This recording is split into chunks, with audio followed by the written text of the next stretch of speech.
જે રાજકોટ જિલ્લામાં આજથી 75,000થી વધારે વિદ્યાર્થીઓ પરીક્ષાઓમાં ભાગ લઈ રહ્યા છે. તમામ જે પ્રશ્નપત્રો છે એ સેન્ટરો પર પહોંચાડી દેવામાં આવ્યા છે અને તમામ SOP સાથે પરીક્ષા ચાલુ કરવામાં આવી છે.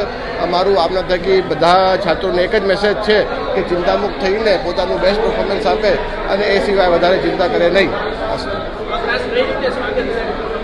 આજે તમામ સેન્ટરો ઉપર વિદ્યાર્થીઓનું ઉષ્માભેર સ્વાગત કરવામાં આવ્યું હતું, જેમાં એમનું મુંહ મીઠા કરાવી અને ગુલાબનું ફૂલ આપી એમનું સ્વાગત કરવામાં આવ્યું હતું.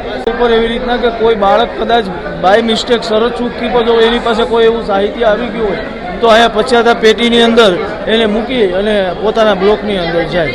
વિદ્યાર્થીઓને અમારો એ જ સંદેશ છે કે આ જીવનની કોઈ અંતિમ પરીક્ષા નથી. આ પરીક્ષા એ બોર્ડની પરીક્ષા તરીકે એક સારા અને એક સારા માહોલની અંદર બાળકો પરીક્ષા આપે અને જીવનનો અંતિમ પરીક્ષા નથી એવું માની અને બધા બાળકો પરીક્ષા આપે.